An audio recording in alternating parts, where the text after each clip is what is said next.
देख रहे हैं कोटद्वार न्यूज। नमस्कार, बहुत स्वागत है आप सभी का आज के इस खास पॉडकास्ट में। आज इस वार्ता में हमारे साथ कुछ ऐसे मेहमान हैं जिन्हें शायद आप जानते ना हो, लेकिन इनकी बहुत बड़ी भूमिका रही है अंकिता भंडारी हत्याकांड में। सबसे पहले स्वागत करूंगा सर अवनीश नेगी जी का, जो अंकिता भंडारी हत्याकांड में सबसे बड़े एडवोकेट रहे हैं, और साथ ही अमृतांशु जी का। बहुत बहुत स्वागत है सर आप दोनों का। धन्यवाद। नमस्कार। अंकिता भंडारी हत्याकांड का ट्रायल कोर्ट से 30 मई को फैसला आ गया और तीनों ही हत्यारोपियों को उम्र कैद की सजा हुई। और इस बातचीत को आगे बढ़ाते हुए इस पूरे केस के तमाम पहलुओं पर आज हम बात करेंगे। सबसे पहले सर मैं आपसे जानना चाहूँगा कि सर सबसे बड़ी लड़ाई थी खासकर आपके लिए, अंकिता के न्याय के लिए, जहां एक तरफ जो विपक्षी दल था वो अपनी भूमिका निभा रहा था, सामाजिक कार्यकर्ता अपनी भूमिका निभा रहे थे, पुलिस अपना काम कर रही थी और सब अपना काम कर रहे थे, लेकिन सबसे बड़ी जिम्मेदारी आपके कंधों पर थी सर, आप दोनों की। तो सर इस जीत को किस तरह देखते हैं आप? हम भी अपनी ड्यूटी की तरह इस केस को निभा रहे थे। हमारे ऊपर जो जिम्मेदारी और जो विश्वास लोगों का था, सरकार का था, अंकिता के मदर फादर का था, उस विश्वास पे खरा उतरने का प्रयास हमारे द्वारा किया गया और अपनी क्षमता के अनुसार जो भी हमने जी इसमें प्रयास करने थे किए। अब सर ये 2 साल 8 महीना करीबन 2.5 साल तक ये केस चला, इतनी बड़ी न्यायिक प्रक्रिया चली और तमाम गवाह होंगे, बयान होंगे, बहुत लंबी प्रक्रिया थी। लोग कह रहे थे जिस दौरान कि जल्दी न्याय मिले, जल्दी सारी चीज़ें हों, एसआईटी का गठन हुआ, 500 पेजेस से बड़ी रिपोर्ट सबके सामने आई। तो सर इतनी बड़ी न्यायिक प्रक्रिया को सर मैं चाहूँगा कि आप देखने वाले जो दर्शक हैं हमारे, उनके सामने रखें कि क्यों इतना लंबा समय लगा और क्या मुख्य पहलू निकल कर आए इस पूरे मामले में सर? देखिए, लंबा समय के बारे में मैं बताना चाहूँगा जी कि कुछ गवाह जैसे पुष्पदीप थे, 3 दिन 4 दिन उसकी गवाही चली, हफ्ते में 1 दिन लगती है, तो अगर 4 दिन एक गवाह पे लग गया तो वो 1 महीना तो उसमें गया। इसी प्रकार से 12-13 डॉक्टर्स थे, डॉक्टर्स की गवाही जो हुई थी वो प्रोफेशनल्स थे, तो उनका भी बहुत टाइम डॉक्टर को तो फिर भी निपटा था, टाइम ले हुआ था, लेकिन आईओ उसकी अगर 10 दिन 12 दिन में समझो तो 2.5-3 महीने तो विवेचक की गवाही में चले गए जी। बाकी गवाह तो 1 दिन में हमने करवा दिया। और 11 बजे से अगर कोर्ट शुरू होती है और 5 बजे तक अगर मानो आप, तो एक ही गवाह 1 दिन में हो पा रहा था। तो उस हिसाब से तो हमारा इन टाइम जितने कम समय पे और जितने हमारे द्वारा कोई एडजॉर्नमेंट कभी नहीं। अगर सर कुछ आंकड़े रखें कि कितने गवाह बनाए गए थे, कितनों के बयान दर्ज हुए सर? 97 गवाह थे टोटल, और जो हमारी नजर में थे जो महत्वपूर्ण हमने माने हमने 47 गवाह प्रस्तुत कर दिए थे।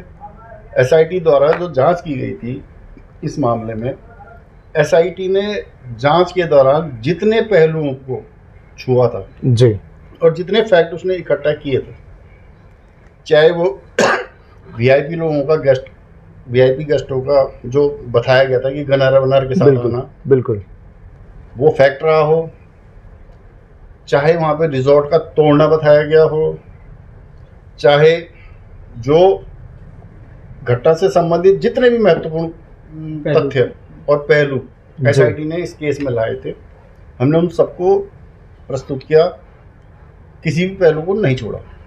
जी अमृतांशु जी, आपसे भी सर मेरा सवाल ये है कि अभी सर ने बात छेड़ी रिजॉर्ट की, तो सबसे बड़ा सवाल ये निकल कर आया सर कि जिस रिजॉर्ट में अंकिता काम करती थी रिसेप्शनिस्ट के तौर पर, तो कुछ ही घंटों के अंदर साहब उस रिजॉर्ट को तोड़ दिया गया।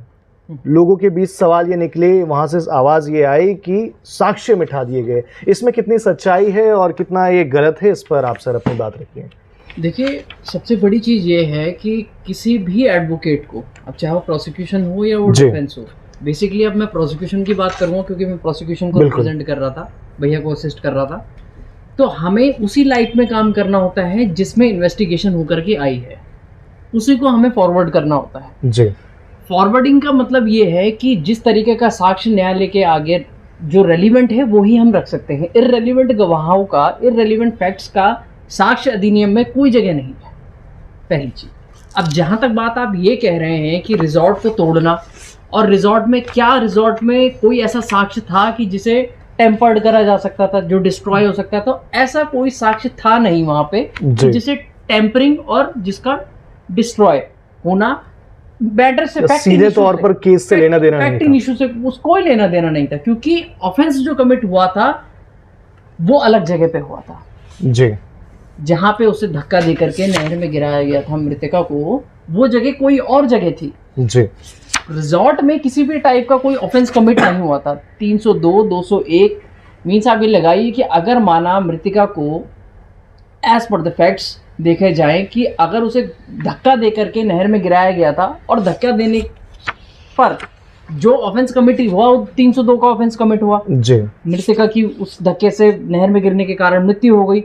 उनकी प्री प्लॉटिंग कैसी थी, प्री मेडिटेड प्लॉट क्या था एक्यूज पर्सन का।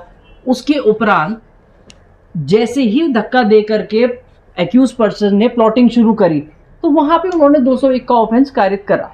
तो कुल मिला के रिजॉर्ट से लेना देना इस केस का नहीं, अगर जनता ये समझ रही है, जनता अगर ये समझ रही है तो कई चीजें ऐसी होती हैं कि जो भ्रांतियां फैलाई जाती हैं, मिसकम्युनिकेशन होता है, आदमी अपने दिमाग की उपज से कोई चीजें लाता है, तो हम उस चीज को माननीय न्यायालय के समक्ष नहीं रख सकते, चाहकर भी नहीं रख सकते, क्योंकि इन्वेस्टिगेशन, मैंने पहले भी बोला कि जिस लाइट में इन्वेस्टिगेशन हुआ, जिस लाइट में इन्वेस्टिगेशन होकर के आया, हमने रेलिवेंट गवाह जो थे उन्हीं को रखा। 97 विटनेस से 47 विटनेस कराना, दैट सिंपली मींस कि हमने केवल वो विटनेस कराए जो क्रूशियल विटनेस थे, तो मोस्ट इंपॉर्टेंट किरदार भूमिका निभा रहे थे। तो अवनीश सर, इसी से जुड़ा हुआ सवाल ये है, अभी सर ने रिजॉर्ट के सवाल पर अपना स्पष्टीकरण दिया, पूरी सच्चाई क्या है, लेकिन उस रिजॉर्ट में जहां अंकिता काम करती थी उस पर दबाव बनाया गया कि किसी वीआईपी को सर्विस देनी है। अब वो वेरी इंपॉर्टेंट पर्सन के लिए जनता के अंदर बड़ा आक्रोश है। आखिर वो व्यक्ति था कौन? क्या कोई राजनीतिक पार्टी से संबंधित था? इस सवाल पे सर मैं जवाब चाहता हूँ आपका। देखिए, इस मामले में तो इन्वेस्टिगेशन में जो तथ्य आया था वो सिर्फ ये आया था कि मृतका द्वारा अपने चैट के माध्यम से अपने मित्र को इस बात का उल्लेख उसने अपनी चैट में किया। बिल्कुल। लेकिन अगर वीआईपी पर्टिकुलर कोई अगर बता सकता है तो सिर्फ एक आदमी है, वो पुलकित आर्य बता सकता है, ताकि उसी को इस बात की जानकारी होगी और वही इस बात को बता सकता है। तो पूरी सुनवाई के दौरान उससे पूछा गया सर? नहीं, उससे पूछ ही नहीं सकता, वो कोई विटनेस थोड़ी है जी, वो तो एक मुलजिम है, अभियुक्त है। किसी और सोर्सेज से जानकारी मिली नहीं, तो ये इस सवाल पे कोई भी उसका कोई राइट ही नहीं है हमारा उससे कोई पूछने का। इस तरीके का इन्वेस्टिगेशन दौरान पूछा होगा, और अगर तथ्य आ सकता था तो वो उसके फोन से आ सकता था जो उसने 19 तारीख को ही डिस्ट्रॉय कर दिया था जी, जिससे उसकी चैट्स की रिकवरी हो सकती थी, जिससे उसके तमाम संबंधों के संपर्कों की बात पता चल सकती थी।